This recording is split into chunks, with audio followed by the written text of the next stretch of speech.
जय हिंद एवरीवन। आप सभी का स्वागत है रावी एकेडमी चैनल पर। और आज का जो हमारा टॉपिक है वो है फंडामेंटल ड्यूटीज़। इससे पहले हमने बहुत सारे चैप्टर्स को कवर किया है, आप चैनल पर जाकर देख सकते हैं। तो ये जो हमारा फंडामेंटल ड्यूटीज़ का जो टॉपिक है वो आता है हमारे कॉन्स्टिट्यूशन में पार्ट 4A में। तो सबसे पहले इसका मीनिंग पता करेंगे। फंडामेंटल ड्यूटीज़ एक तरह से आप कह सकते हो कि बेसिक रिस्पॉन्सिबिलिटी होती है हर एक सिटीज़न की, ताकि हम अपनी कंट्री को डिसिप्लिन, यूनाइटेड और पीसफुल बना सकें। जैसे अगर आप देखो तो अगर हम घर में रहते हैं तो हमारी कुछ ड्यूटीज़ होती हैं, रिस्पॉन्सिबिलिटीज़ होती हैं हमारे सराउंडिंग्स को लेके। तो उसी चीज़ को हम रिलेट कर सकते हैं कि हमारी कुछ ड्यूटीज़ ऐसी भी होती हैं कि as a citizen of country जो हमारे देश के लिए ज़रूरी होती हैं। तो अगर इसके बैकग्राउंड की बात करें तो महात्मा गांधी ने कहा था कि जब हमारा जो फोकस है वो ड्यूटीज़ पे रहेगा तो जो राइट्स होंगे वो इस चीज़ को ऑटोमेटिकली फॉलो करेंगे। अभी यहाँ से आप लोग एक चीज़ को और ध्यान में ला सकते हो कि जैसे हम अपने फंडामेंटल राइट्स के लिए तो बहुत ज़्यादा लड़ाई करते हैं कि ठीक है कि अगर हमारे राइट्स से वायोलेट हो रहे हैं तो हम सुप्रीम कोर्ट चले जाते हैं, हाई कोर्ट चले जाते हैं। बट उसी चीज़ को अगर हम देखें तो हमारी कुछ ड्यूटीज़ भी होती हैं। अगर हमें अपने राइट्स मांगना आता है तो हमें अपनी ड्यूटीज़ को भी निभाना आना चाहिए। अगर इंस्पिरेशन की बात करें तो जैसे हमारा कंसेप्ट ऑफ धर्म की बात करें एंशियंट इंडियन कल्चर में, जिसका मतलब था सेंस ऑफ रिस्पॉन्सिबिलिटी, मतलब ये सारी चीज़ें हमारे एंशियंट इंडियन कल्चर से ही चलती आ रही हैं। तो ये मेंशन कर रखा है part 4A of the constitution. कब ऐड किया गया था? 42nd अमेंडमेंट एक्ट 1976 में, जहाँ पर हमें आर्टिकल मिलता है 51A। उसके अंडर ये सारी फंडामेंटल ड्यूटीज़ हैं आती हैं। और ये किसकी रिकमेंडेशन थी? स्वर्ण सिंह कमेटी की। तो अभी इसके थोड़े से फीचर्स देख लेते हैं। जैसे एक तरह से ये नॉन जस्टिशिएबल है, मतलब इसको हम एनफोर्स नहीं कर सकते, एक तरह से आप चैलेंज नहीं कर सकते कोर्ट में जाके। जैसे आप अपने फंडामेंटल राइट्स के लिए करते हो वैसा हम फंडामेंटल ड्यूटीज़ के लिए नहीं कर सकते। नॉन लीगली बाइंडिंग, मतलब जो हमारी पार्लियामेंट है इसे एनफोर्स करने के लिए लॉज बना सकती है। हम अपनी जो हमारी फंडामेंटल ड्यूटीज़ हैं उन्हें फॉलो करने के लिए हम अपने सिटीजन से ज़्यादा उम्मीद करेंगे, हम ये एप्लीकेबल फॉरेनर्स को नहीं होती हैं। मॉरल ऑब्लिगेशंस हैं हर एक इंसान के लिए जो डिसिप्लिन और कमिटमेंट को प्रमोट करती है। अगर हम सोर्स की बात करें तो ये इंस्पिरेशन हमने ली है यूएसएसआर कॉन्स्टिट्यूशन से। आगे हमारे पास आती हैं कुछ कमेटीज़ और रिकमेंडेशन। इससे हम अंदाज़ा लगा सकते हैं कि कौन कौन सी कमेटीज़ जो बनाई गई थी हमारी फंडामेंटल ड्यूटीज़ के रिगार्डिंग। सबसे पहली आती है स्वर्ण सिंह कमेटी 1976 में, जो कि सबसे पहली थी रेकमेंड करना फंडामेंटल ड्यूटीज़ को। इन्होंने 8 ड्यूटीज़ को सजेस्ट किया था, बट पार्लियामेंट ने 10 ड्यूटीज़ को ऐड किया गया था। इन्होंने सजेशन दिया कि पनिशमेंट भी होनी चाहिए और पेनल्टी लगाओ अगर कोई वायोलेट करता है, बट इस चीज़ को एक्सेप्ट नहीं किया गया था। नेक्स्ट आती है हमारे पास वर्मा कमेटी इन 1999 में, जिन्होंने दोबारा से रिव्यू किया फंडामेंटल ड्यूटीज़ को। इन्होंने सजेशन दिया कि जो स्कूल का करिकुलम होता है, बाकी जो हमारे टीचर्स हैं उन सभी की एजुकेशन में भी इस चीज़ को इंक्लूड किया जाए, ताकि स्कूल लेवल से ही हम लोगों को अपनी ड्यूटीज़ का एहसास हो, हम अपनी कंट्री के लिए जो हमारी रिस्पॉन्सिबिलिटीज़ हैं उनको हम कंप्लीट करें।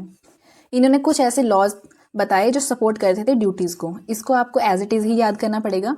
सबसे पहला है prevention of insult to national honour act 1971, फिर आता है protection of civil right act, फिर आता है wildlife protection act 1972, next है फॉरेस्ट कंजर्वेशन एक्ट 1980, आगे आता है अनलॉफुल एक्टिविटीज़ प्रिवेंशन एक्ट 1967। मतलब इन जो सारे लॉज में अगर आप देखोगे तो हमारी ड्यूटीज़ हैं उनके बारे में भी मेंशन किया गया है। थर्ड आता है हमारे पास national commission to review the working of the constitution 2002।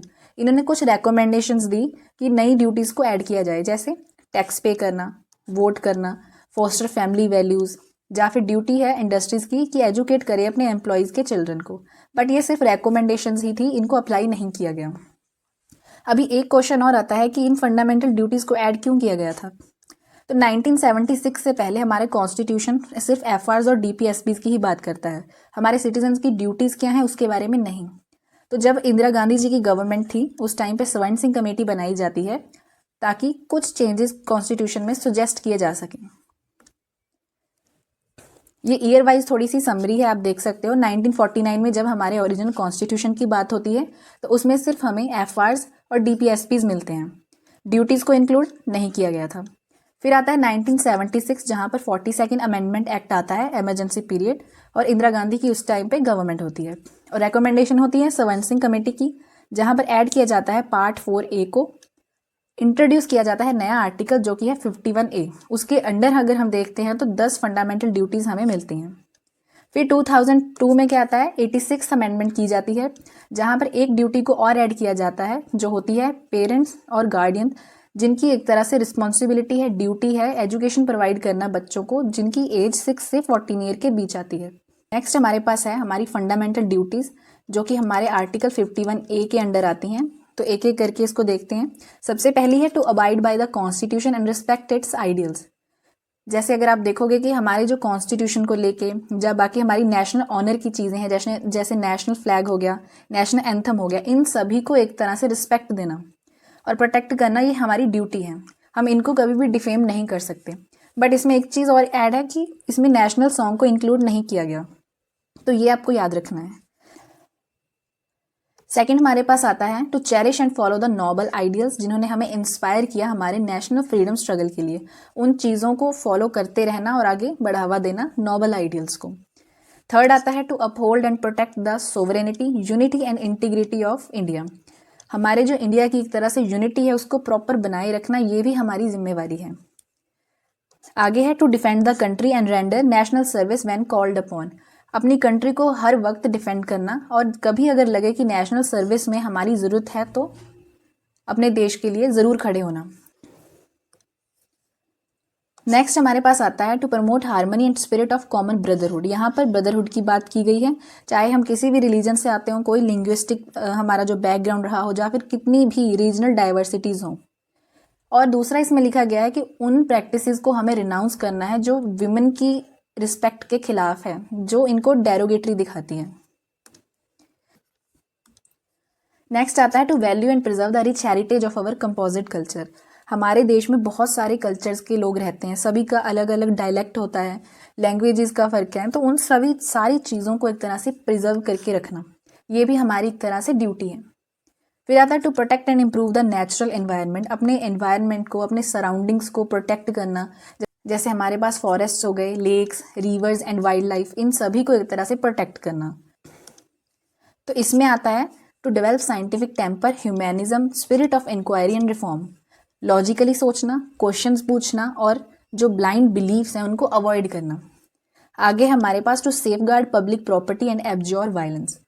जो पब्लिक प्रॉपर्टी है, जैसे अगर हम कहीं बाहर जाते हैं तो ऐसा नहीं कि हम उन्हें ख़राब कर दें या फिर तोड़ फोड़ करें, तो ये भी हमारी ड्यूटी है, क्योंकि वो प्रॉपर्टी जो बनाई गई है वो हमारे ही लोगों के पैसे से है और हम ही लोगों के लिए बनाई गई है। और जो वायलेंस है इसको अवॉइड करना।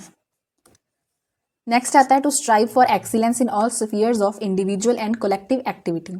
मतलब जो तुम लोग करना चाहते हो, अपना बेस्ट देना हर चीज़ में, चाहे वो स्टडी हो, वर्क हो, आपके स्पोर्ट्स की बात हो रही हो, बिहेवियर हो, या कोई भी तरह की एक्टिविटी हो, तो आपको अपना बेस्ट देना है। नेक्स्ट ड्यूटी है हमारे पास जिसको ऐड किया गया था 86 अमेंडमेंट 2002 में, जो कि पेरेंट्स या गार्डियंस की ड्यूटी बनती है एजुकेशन प्रोवाइड करना बच्चों को जिनकी एज 6 से 14 के बीच आती है। तो यहाँ तक हमारी ड्यूटीज़ कंप्लीट होती हैं। बट अगर हम इनका एक डिफरेंस देखा जाए फंडामेंटल राइट्स के रिगार्डिंग, तो ये आते हैं पार्ट 3 में, जो है 12 से 35 तक।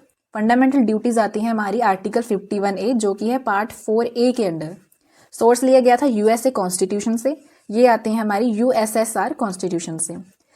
एनफोर्सेबिलिटी की बात करें तो ये एक तरह से जस्टिशिएबल होती हैं, इनके अगेंस्ट हम जो सुप्रीम कोर्ट या फिर हाई कोर्ट में जा सकते हैं।